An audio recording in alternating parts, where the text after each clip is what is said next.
name's Gerald and I'm 22. For the past year, I've encountered a buttload of crazy people and have accumulated even more crazy stories. While most of them would make you laugh, the one I've chosen to share was terrifying while it was happening and still gives me shivers when I remember it. A little more than a year ago, I applied for and got a job at my favorite convenience store across the street from my house. I'd moved there my sophomore year in college and decided to stay after I left school. This little store has served as a savior to me. Living as young men often do, I had very little money, but I was always confident I could find something to fill my belly regardless of how much was in my pocket at the time. So, when the time came, I was no longer able to rely on my parents for money. The corner store was the first place I went for a job. I was in luck. Only the day before, one of the employees was fired for stealing from the register. I took his place, and I've been here ever since. Like any other corner store, we sell alcohol. Beer, wine, liquor, the whole boat. Naturally, this makes us a beacon for the local drunks. These folks have served as countless hours of entertainment. While most are harmless people, on one specific occasion, a horribly violent outburst occurred. It was a quiet Saturday night, about an hour before close. Most of the regulars had made their appearances, a few more than once. The two involved in this incident had been in around 7 p.m. and had just returned. They were, or at least appeared to be, a couple. I'd seen them around the neighborhood since I moved in. The owner of the store said they'd been customers since he bought the store, and that was 13 years ago. Although they were not very talkative when they came in, I never had any reason to believe either could be violent. However, that night something had changed. Upon arriving the second time, they went straight to the cooler containing the quart and 40-ounce size beers. Nothing out of the ordinary, as I said, but tonight an argument between the two started soon after their arrival. Initially, I couldn't hear what it was about, but soon I could hear everything they said across the store. I minded my own business for a while, but once the female began screaming curse words at the man, I felt like I had to at least get them to take it outside. I wasn't sure what to say, but I began my walk to the opposite side of the small store. Before I was halfway there, the man started screaming back at the woman. I'm not sure exactly what she had said to him, but it had obviously infuriated him. Mere moments before, he had taken a quart bottle of Busch or some other cheap beer from the cooler. All of a sudden, he began striking down at the woman's head with it. I'm not sure if he thought it would break or if he intended on hurting her with the nearest thing, but strike after strike he continued. It was a horrifying thing to witness. I blame the entertainment industry for giving people the false impression of how easy it is to break a beer bottle over someone's head. I assure you, it's very hard. Following the fifth or sixth strike, the woman had dropped completely to the floor and stopped moving. The guy stood over her for a moment, but looked up when I assumed he heard me running towards him. The second he saw me, he ran out the side door and disappeared into the darkness. The sight of her laying there made me sick to my stomach. The blood dripping from her ears was almost as shocking as the ever-growing pool around her head. It seemed like a bad idea to touch her, so I made the decision to let the paramedics check her for a pulse. When they arrived, she was still alive, but they didn't have much hope for her survival. The cops certainly weren't in any hurry to get there, but when they did finally arrive, 45 minutes later, I filled them in on all I had seen. From the way they reacted, I got a strong feeling that they were very familiar with the two. While on shift, a few days later, my boss called with some news. The female was brain dead, and her family had made the choice to let her pass. The cops had picked the guy up the following night. From the description my boss gave me, he didn't even seem to remember what had happened. The doctors that examined him said that it's likely he truly may not remember what he did, because of the many years of alcohol abuse had possibly destroyed his brain. Sounds like he might not get the full punishment due to him under the law. I'm not really sure how I feel about that. Sometimes, it seems like people really do get away with murder.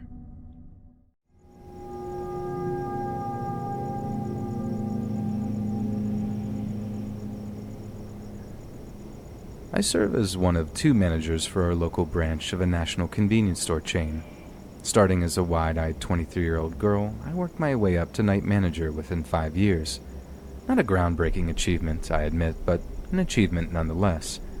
My job includes staying late after closing to count the night's drawers and drop the deposits for the day manager to put in the bank. I've never minded much having to do this job. The past 5 years working here has been on the night shift, and nothing really scary has ever happened while I was on the clock. The only holdup in the history of this store occurred during the day. Therefore, I've never had any reason to fear working after dark. That was until just recently when I became the subject of someone's obsession. Talking about this in the first place is very embarrassing for me.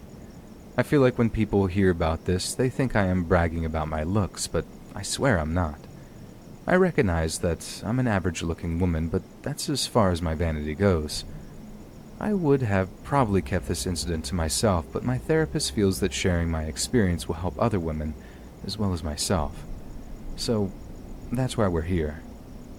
Hopefully he's right, and this horrible ordeal really can serve to help other women who have suffered from the same form of negative attention. Now that I put this off for so long, I guess it's time to tell you exactly what it is that happened. As I said, I work the night shifts 6 days a week. The number of weirdos I encounter is somewhat high. A fight once or twice a year, homeless drunks, the usual lot for a clerk in a convenience store in America. In spite of the craziness going on around me, day to day, I had managed to go unnoticed by any of those weirdos until around 6 months ago. About that time, this particular man began coming to the store. Initially, it was only once or twice a week, and when he did, nothing was said to me. However, as time passed, his visits became more and more frequent. This, in itself, isn't that odd. Anybody who's worked in a convenience store for a length of time can tell you regulars go with the territory. Some you will see every day at the same time, some more than once. So at the time, I had no need to be concerned. A month into this routine, I noticed that he would wait until I had no customers so I could ring him up. What made it so obvious was his concerted effort to start a discussion with me. How about that weather? You know, small talk like that. Although I found it funny then, I didn't realize I was encouraging him by engaging in these discussions with him. Soon the talks became more personal, less banal discussions. The first time I was asked if I had a boyfriend, I laughed it off, but the third and fourth were the first indication to me that I may have a problem on my hands. My suspicions were cemented the day he asked me out. Perhaps from instinct I said no, but I was careful to be kind in the way I said it. At that moment, he seemed to take it well. However, another clerk told me later that evening that he was actually very angry. I guess I never really learned to read a guy's body language.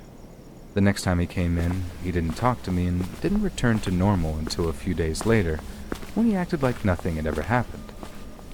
I had gotten the impression he had decided to let it go, but just one day later, he asked me to go out with him again. This time, he said he meant it just as friends. As before, I declined. He made no effort to hide his anger this time, and the expression on his face as he stood there really frightened me. The week following this second incident, I spent most of my time hiding out in the office doing paperwork. A male clerk he had befriended told me he had asked about me, but the clerk only told him I was out. I took advantage of this friendship to ask the clerk to talk to the man. I wanted him to ask the guy to not come into the store when I was working anymore. His most recent behavior had scared me. The discussion must have happened because I didn't see him for several days. Curious as to what was said, I asked the clerk what reaction the man had. He only answered by saying that the guy had severe anger problems and I should probably watch my back. I'm not sure if the clerk thought that would make me feel better, but obviously it made me far more scared. He stayed away from the store during my shifts and I didn't see him for a few weeks. One day during shift change, I was talking to the day manager and he mentioned a discussion that he had had with my stalker, as he called him. The manager had made the remark in passing that he didn't normally see him that time of the day. The guy told him he had stopped coming in on my shift because I thought I was too good for him. The manager said as he spoke, his eyes blazed with anger. I'd certainly dodged a bullet. At least that's what I thought then. In the coming weeks, I would catch glimpses of him walking through the parking lot. Sometimes he would stand at the edge of the lot just outside the glare of the lamp and watch me. The last time I caught him doing this, I called the cops. When they arrived, I explained the situation to them, but as you can imagine, they told me they couldn't do anything unless he blatantly threatened me. Of course, by the time they arrived, he was gone. I'm not sure if me calling the cops scared him or not, but I didn't see him for a while. Our last meeting was less than an hour after close, about a month ago. I had just finished the deposits and was preparing to leave the store. As I walked out of the office, heading to the door, I noticed the shadow of a man standing out of the glare of the lamp, just as my stalker had done. Terrified, I called the cops right away. There was no way I was going to leave the store alone at 12:50 a.m. with him standing outside. They showed up in less than 5 minutes, but naturally, he had already left. I got the usual speech, but they were at least kind enough to volunteer to come around for the next week or two at closing and hang around until I could lock up and drive away. It wasn't until 2 weeks later that I heard the news. While I was engaging in work talk with the male clerk, he mentioned that my stalker had ended his own life the week before. I didn't believe him, so we went into the office and he brought the man's obituary up on the computer. Shocked would be an understatement. I knew I hadn't seen him, but I assumed the police presence at close had scared him off. It took me a few minutes to gather myself. I wasn't sure how to feel about this. While he had clearly become a danger to me, I couldn't help but feel bad for him. He obviously had a major anger issue, but I had no idea how bad his life had been outside the store. I've always thought it was important to try and be empathetic towards others. On the other hand, the relief I felt and still feel often overrides any feelings of sadness or guilt I may have. I can only hope that he has found as much peace in taking his life as I have. God, I know that sounds terrible, but honestly, can you blame me? Rest in peace, Robert. I do truly hope you have found the peace you so sorely needed.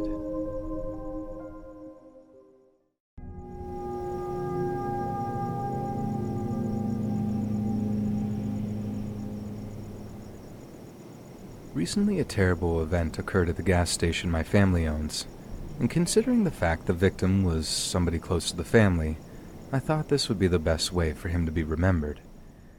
However, the only way my dad would allow me to share this story is on the condition I didn't use the people's real names. So, anybody interested in looking online for more information surrounding this crime will be disappointed because I'll have to change all the names. I guess I should start by giving you all some info on my family and our store. My dad bought it in 1996, a few years after his wife and he divorced. A few years later, he ran into our mom at the store. They had dated in high school, and she had just moved back after her husband died. They dated for a couple of months and then decided to get married. By March of 2000, my mom was pregnant with my sister and then me about 2 years after. Most of our life has taken place in and around the store. My sister and I both learned to walk there, and many, if not all, of our babysitters were women that worked there. My dad always said that the store itself was part of the family, and that includes everybody who works there. If that's true, Steve should have been the godfather of the family. He'd already been working at the store 10 years before Dad bought it, and he was the one that taught him how the place ran best. They became fast friends, and since he had no living family, he spent every holiday with us. Heck, they even hunted together. That's the reason his death in a holdup hit us so hard. The day after it happened, a call from the cops came into the store asking for the surveillance footage of the robbery. It didn't seem right for Dad or Amy, my sister, to compile it, so I volunteered. I'll surely never volunteer for anything ever again. Going into this knowing what would happen made it harder, but I knew the others definitely couldn't handle it. I only knew the basics of the shooting, so as I watched the guy enter and approach the counter, a sick feeling rose in my gut. My instinct was to yell at the screen in a vain effort to warn Steve, but the stupidity of doing that stopped me. For the first minute, they stood and talked. I couldn't hear about what because the camera had no audio. I was caught off guard when he pulled out the gun. It was so fast. Even without the sound, Steve's fear was plain. He did his best to keep the robber calm, and he was until Steve handed him the money from the register. The robber had chosen the time right before closing to come in. Unfortunately for him, Steve had just dropped most of the cash in a few minutes before, and what he was handed was no more than a $20 bill, a 5 and 5 ones. He must have expected more. He began screaming, and Steve tried to calm him down. He must have known somehow what was about to happen. His expression was of downright horror. Right before the shot came, he said something to the robber. At first, I couldn't tell what it was, but after rewinding the video a few times, I could kind of read his lips say, "Oh God, please don't do it. You don't have to." Those were his last words. 5 gunshots later, his life was over. The video ended with the shooter running out of the store. No one shows up on the screen again until about 1:17 a.m. when the officer stopped to see why the store was still open. He was the one who found Steve's body. When I was positive I had what they needed, I checked to make sure the clip had recorded to the thumb drive. Confident it had, I removed it and dropped it into a manila envelope and sealed it up. The teardrop hitting the envelope was the first hint to me that I'd been crying. I hadn't realized how important a part Steve played in my life. Just to make sure no one would bumble onto it, I locked the envelope in my desk drawer and called them to pick it up. I thought it may comfort you to know that the police know who the shooter is. It sounds like the guy couldn't stop complaining about how little he got, and somebody snitched him out. They haven't arrested him yet, but it's only a matter of time. I'm sure that will be enough to hang him, and that's exactly what I hope they do to him. I know his execution won't bring Steve back, but the thought of that SOB dying, sure, feels good.